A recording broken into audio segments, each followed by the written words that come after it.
دیونه څه داسې خطا شوې وه چې هغوی دا کار وکړو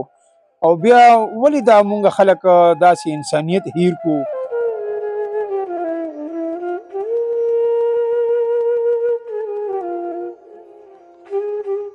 سیند غاړې ته چې څنګه بوتلم بس هلته په ما لټونه مو ویل په تماچو تماچو یې زه وموالم کوم ځای در باندې ګذرونه تلل ته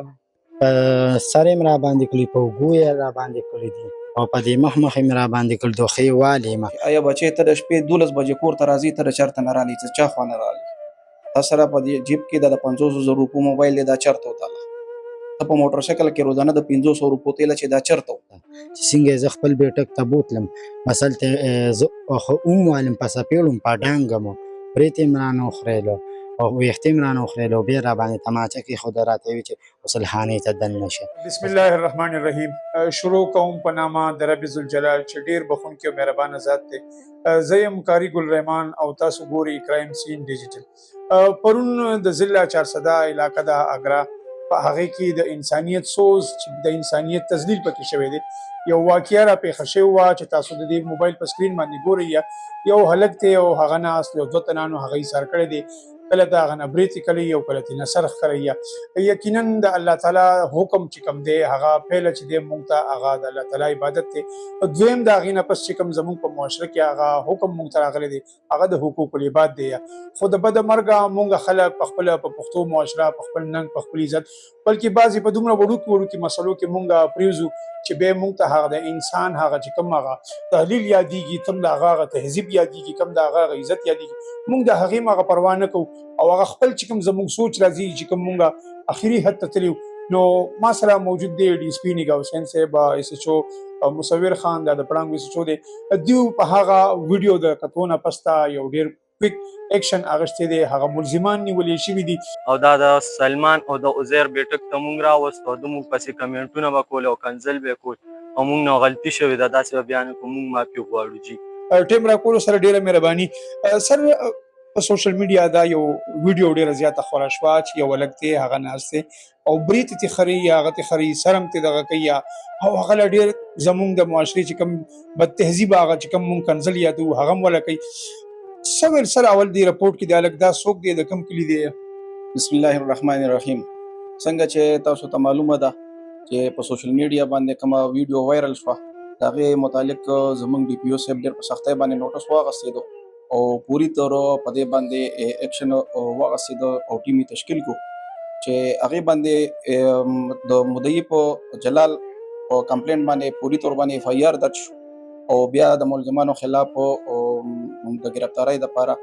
ټیمونه تشکیل شو چې په دې کې یو ملزم چې کوم دی نواب ولد جوهر دا به مسلح ګرفتار شوی دی او دا نور ملزمانو په بابت باندې چې کوم دی دا ویډیو وایرل کړی وه د انسانیت تذلیل یې کړی نو هغې باندې ډېر په سختۍ باندې چې کوم اکشن واخیستی شو نو هغه تاسو ته د معاشرې ته ټولو ته مخامخ دی چې زموږ د افسرانو د طرف نه داسې قسمه معاملاتو کې پوری اکشن او پوری په دې باندې قانوني کاروایی او سخت نه سخت کاروایی احکامات دي. سر دا ووایې چې دا چې کوم دا څه شوي دي دا یو کم عمره دی دا بل هم کم عمره دی ټین ایج کې راځي دا کم اقدام چې دیو کړی د دې شاته هغه محرکات څه دي هغه وجوهات څه دي چې دا مونږ دې حد ته لاړ شو دې اوچت کو پورته یې بوتلو هلته به یې وهل ټکول بیا دا مخکې دی یو بل سره په سوشل میډیا باندې تکرار کړی دی ګالي ګلوچې کړي دي او د دې نه انورډ د دې یو بل سره لکه چې کوم حتی دا خبره رسېدلې ده داسې هیڅ قسمه مخکې د دوی څه معامله نه وه او دوی چې کوم تاسو خبره کوئ چې دا ملزمان او دا سیس چې کوم دي دا چې کوم دي نو دا بالکل لکه یو بل سره لوکل دي په یو ځای کې پاتې کېږي دې کې دا مدعي چې کوم دی نو دا هم د دغه اګرې دی لوکل او د ملزمان چې کوم دي دا هم د دغه ځای دي. نګا حسین صاحب عدالت په حکم باندې ملزمانو سره باتچیت باندې بندیز دی پابندي ده ملزم هم تاسو اورېدلی دی هغوی داسې وایي چې یاره مونږ دې اقدام ته ولې لاړو یا د مونږ سره داسې ولې دغه کړی و چې مونږ سره هغه دا اقدام تاسو به یقینا همغه هم اورېدلی څه وایي هغه په دې خپل بیان کې؟ بالکل د ملزم باقاعده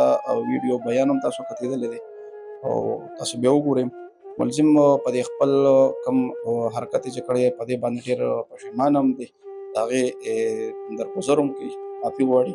او دا د سلمان او د عزیر بیټک ته مونږ راوستو او زموږ پسې کمنټونه به کول او کنځل به کول او مونږ نه غلطي شوې ده داسې به بیا نه کوو مونږ معافي غواړو جي لکه دا مونږه د معاشرې ته څه پیغام ورکوو زموږ هر یو کور کې هر یو ماشوم هر یو کم قبیله نن سبا موبایل استعمالوي په هغې کې لکه داسې هم شته چې خلک د دین طرف ته لاړ شي د علم طرف ته لاړ شي لکه دا مونږ کوم طرف ته روان یو په دې معاشرې ته تاسو روزانه هر رقم قسمه تاسو ته راځي چا نه چا فراډ کړي پیسې والي وي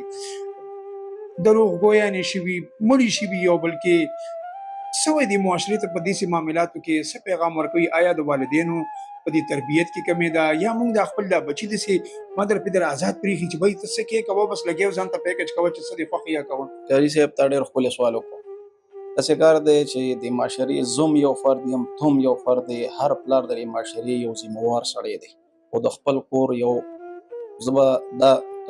تشبیه ورکړم چې د خپل کور یو ایس ایچ او دی یو ډي اس پي دی یو عالم دی که کوم معاشره کې خپلو مشرانو خپلو والدینو په خپلو ماشومانو باندې چیک بیلنس وساتو چې آیا بچی ته د شپې 12 بجې کور ته راځي ته د چېرته نه رالي ته چا خوا نه رالي تا سره په دې جیب کې د 500 روپو موبایل دی دا چېرته وتاله ته په موټر سایکل کې روزانه د 500 روپو تیله چې دا چېرته و که کوم سړي ته وګوره په دې معاشره کې چې کوم سړي په خپل کور باندې چیک بیلنس ساتلی دی هغه به د نورو خلکو نه بدلي مصور خان تاسو به هم دا هلک هم اورېدلی وي لکه دا هلک اول راغو زه به یم چې لکه څنګه یو سړی دومره بې حسه کېږي لکه دا چهره الله تعالی ډېره ښکلې جوړه کړې ده د دې دپاره مونږ که وګورو نو په بازارونو کې ډېر غټ غټ برینډ دي هغې دپاره کریمز میلاویږي ډېر ښه میلاویږي بدمرغه مونږ دا پښتانه راپاسېږو او بیا د انسان دا تزلیق دومره کوو چې لکه مونږ دا چهره ورته بېګاړه کوو هغه کوو د دې دغه چې کوم دی نو دا سوشل میډیا ده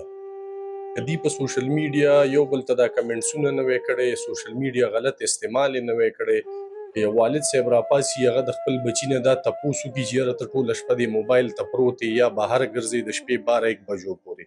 مونږ خو دا ګشتونه کوو یاره د شپې 12-1 بجو پورې د دې خلکو دا بچي ټول بهري مونږ یې کورونو ته دننه کوو یاره کور ته ننوځه په هغې هم د دې د والد صاحب مونږ له راشي یاره په هغې خفه کېږي نو دې والدینو له دا پکار دي چې په خپل بچو چیک بیلنس وساتي او د سوشل میډیا غلط استعمال نه کوي د سوشل میډیا د غلط استعمال د وجې نن د دې پلارانو شرمېدل د دې خاندانونو شرمېدل دا ټول د سوشل میډیا وجه قدرمنو پښتنو دا تاسو د پولیس دا غړي او دا وردی دا واکدار دا تاسو وریده یقینا زموږ معاشره چې دې ځال ټکه ډېره زیاته بې حسۍ د ادب برداشت او هغه طرف ته روانه ده چې زه ماله د بل سړي په بې عزتۍ کې د بل سړي د عزت اخیستو کې او هغه چې څومره نقصان زه ورسوم هغه ته هغه نقصان رسولو کې زه خوشحالېږم یقینا دا په معاشره کې بګاړ پیدا وي یا ستاسو ډېره مهرباني ټایم راکولو الله هم ښاد او آباد دره قدرمنو پښتنو زه هغه ځای کلې اګره یادمند یادېږي چارسده ده دا ما سره هغه نوجوان دی چې پرون د دیو سوشل میډیا باندې هغه ویډیو وایرل شوی وه یقینا د سره هغه انسانیت سوز هغه عمل شوی دی بلیډونه راغستلی شوي دي دله په سر باندې دنه دا برېتې وهل یقینا تاسو د دې سترګو لاندې دا توروالی وګورئ په دې باندې د کوم تشدد شوی دی او دیو سره به تفصیلا خبرې کوو چې دا دیو نه څه داسې خطا شوی وه چې هغوی دا کار وکړو او بیا ولې دا مونږ خلک داسې انسانیت هیر کو هغه خپل ځان هیر کو کم از کم د الله هغه رسول چې کوم مونږ ته کومې لارې ښیي مونږ ته خو د الله دین دا مونږ ته ښیي چې مطلب تاسو بل سره بلایي کوئ تاسو بل سره ښېګړه کوئ د بده مرګه مونږ داسې بد حل ته لاړ شو چې لکه مونږ د انسانیت هغه اخرنۍ ټولې مراحلې تېرې کړو او داسې د بده مرګه هغه تشدد او هغه چې کومه کومې لارې مونږ ته نه په کار مونږ هغه کرس کړو رول اول مونږ تا سره تعزیت هم کوو تا سره زیاتې هم شوی دی تا سره ظلم هم شوی دی صرف د هغه اواز د اوچت کولو غرض دپاره راوړي ستاسو نوم څه دی او دا واقعه څنګه راپېښه شوه دا څه چل شوی دا زما نوم دی جلاله زه صدریاب کې وم زه تلو ملګري سره نوم یې د جانس ارول د جانس هغه ما ته ویې راځه زه تا له سیم راوباسمه چې زه هغه اډې ته بوتلم زما سیم ځان لره خو بس دې کسانو اوس الله علم دی په چا ګوتې نشم ایښودی ځکه چې الله پاک په ناجیزه کار خفه کېږي په دې وجه چې نوم د چا ځکه نشم اخیستی چې څوک مې لیدلی نه دي چې هر چا ورته ویلي دي په ما 3 کسه راله یو عزیر و او یو سلمان او یو نواب و پوه شوې چې یو نواب و دوی په ما باندې راله دوی په ما لټون وول په موټرسایکل یې کېنولم او سیند غاړې ته یې بوتلم سیند غاړې ته یې بوتلم بس هلته سیند غاړې ته چې څنګه بوتلم بس هلته په ما لټون ولې په تماچو یې زه وموالم بیا زه کوم ځای درمه گذرونه کړو ته په سر یې مې راباندې کړي په اوږو یې راباندې کړي دي او په دې مخ یې مې راباندې کړي دوخې والې یم ټکولی یم چې څنګه ما ورته وی یار تاسو څه ظلم ما تاسو سره کړی چې اخر تاسو ما له داسې سزا راکوئ هغوی د چا نه منله بس دوو کسانو په تماچو په لتو څپېړو وال کړل یو لرې ولاړ و هغه لټ ولو چې کوم سړی خلاصي له ورلو وي ما ته وګوره هغه به بیا خفه کېږي نه په هغوی به م ډز کېږي نو بس یو ورته ولاړو دوو وال کولو زما هغه ملګري م په تماچه وال خوړلي دي او بس زما په جیب کې سیم او 1,00,000 روپۍ وې هغې م رانه اوښکې دي او 1,00,000 روپۍ یې م اوښکې دي او بیا زه داسې په 2-3 کلو باندې راته وکړم په موټرسایکل چې زما به کوم ښه یار دوست و د هغوی مخې ته به یې ودرولم وبه یې والمه دلته داسې په دې 3 کلو یې راته وکړمه دلته بیا یو بل کس یې تربور یې د نوم یې د جوهر نو هغه ته سوال جواب وکړو چې هغه ته سوال جواب وکړو نو بس هغه هلته رالو بیټک ته یې زه بوتلم خپل بیټک ته چې څنګه یې زه خپل بیټک ته بوتلم بس هلته زه وموالم په څپېړو م په ډانګه مو برېت یې م رانه وخرېلو او ویښتې م رانه وخرېلو بیا یې راباندې تماچه کېښوده راته یې ویل چې غسلخانې ته دننه شه بس بیا راباندې لټ ووهلو چې ور یې بند کړو لټ یې راباندې ووهلو راته یې ویل رانه جامې اوښکې بېزتي راله و جلال د دې شاته څه داسې محرکات وو چې مطلب دومره ظلم دا څه شکوک شبهات دا په تا باندې د یو ډیوټ د وجې څنګه ډیو چې هغې تا ته وایي چې تاسو ډیو د هغه د دې یو خلاف دی د هغه سره خلاف ستا زما هنوز زما سره صرف یاري دوستي را که ما ستا په سر ورته کنځل کړي ستا په سر ما څه ویلي زه ملامته زه ګرم دی به ما ته وي چې ته به کلي ته نه راځې او ته به کلي ته نه راځې ما ورته ویل ولې به نه درځم زما د کلي وطن دی د پیدایش ځای مې زما کور کې بیماري وه پوه شوې نو زه د مجبورۍ نه رالم نو دوی ما نه پیسې مخکې هر څه ویم والمه او بېزتي م راله وکړه نو اوس زه د ادارې والا ته دا خواست کوم چې زما د بېزتۍ تپوس ترې وشي تاسو بیا لاړئ انصاف پولیس سره ملو شوي یقینا پولیس تاسو له کویک ریسپانس هم درکړه هغه خلک یو ملزم هم ونیولی شو یقینا دوه لا نه دي نیولې شوي پولیس چارواکو تاسو سره څومره کومک چې نیولې شوي دي هغه نن رالو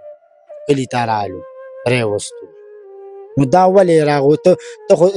منم چې ته وې کم عمره دی نو چې دې کم عمره دی دا دونه ظلم زیاتې کوي نو ما ته وګوره د دې به څه لاري چې ته وې کم عمره دی تا بله ورځ بوتلو نن دې را پرېښودو د دې به څه لاري چې کم عمره دی ټیک ته کم عمره دی او چې دا غټ ظلم یې کړي د دې به څه لاري جلال بھائی مخکې دیو تاله چرته داسې د دې واقعې نه مخکې داسې ترډ یا دمکي یا څه هغه دله درکړې وه چې تا داسې کار کړی یا دا دې ولي کړي دي نو بس همدغه یې وې چې تا ډیوټ کړی دی په دې باندې ته به مونږ نه کلي ته نه راځې ما ورته ویل زه به کلي ته ولې نه درځم دا کلي ستا د مخ آباد شوي دا کلي تا جوړ کړی دی ولې څه وجه ده که نه ته خپل بدماشي چلوې حکومت چلوې ولې اخر وجه څه ده ماشاءالله دا چارسده خو ډېره ښکلې سیمه ده بیا په چارسده کې اګره کې ډېر درانه خلک شته لکه داسې څه کوششونه شوي دي چې ستاسو دواړو پر منځه دا کومه مسله کومه تناظر راغلې ده څه د روغې جوړې لارې یا څه دغه چې مشران پکې کښېني چې بهی ما نه قطع شوي یا تا نه شوې ده بجای د دې چې نن بیخي څه مني نه اچھا هغوی بس په خپل مخ سر کاتې کوي هر یو شي کوي هره لوبه کوي نومي تاسو ته اوس هم څه دمکیانې یا څه دغه داسې میلاو شوي دي په نن غرمه مازدیګر دقسې ظلم وشو په سهار وختي باندې رالو په کور یې ډزې وکړي نو چې ظلم دی وکړو د ظلم د پاسه ته څنګه راځې په کور باندې ډزې کوې که دا الان کې زنانه لګېدلو ماشومانو لګېدلو الو ما سره ظلم وکړو هغې سره به بېل ګورو که زنانه لګېدلو ماشوم د دې به څه لار وه یار کوم ځای نه زه را روان شوم یو نه تپوس کوم یقینا ټوله دنیا ته یار دی میسج تللی دی لکه قدرمنو پښتنو زما د خبرې د غرض وینا صرف دا دی چې انسان د بل انسان دپاره یا په دې دنیا کې هغه مثالي ولې جوړیږي زمونږ خوږ نبي خلک ولې یادوي د دې دپاره یادوي چې هغه د دنیا روښانه کړې ده د خپل علم د خپل کردار د خپل د هغه په وجه د بده مرګه مونږ ځان ته مسلمانان هم وي په مسلمانۍ کې بیا مونږ ځان ته پښتانه هم وي خو په پښتو کې کم از کم داسې لارې خو نه وي چې لکه زه تا راوباسم او تا نه دا کپړې خو خلک د خپلې حیا دپاره اچوي یار دا خو خلک د خپلې عزت د بچکولو دپاره اچوي ته چې یو سړي ته ووایې د پاسه په تمانچه کښېږدي بیا ورته وایي چې شابه دا کوز کا نو اخر دی خو به په معاشره کې څه وخت تېروي څه هغه به تېروي الله دې تعالی صبر هم درکړي مونږ تاسو سره بیا هم ولاړ یو په هر ځای په هر مقام به ستا د اواز رسو کم ځای کې چې کمی راځي کم ځای کې راځي انشاءالله د قانون واکدار د انصاف عدالت دا ټول علاقه صرف دا خلک تاسو سره دې لپاره ودیږي چې تاسو سره انسانیت سوز یو عمل شوی دی.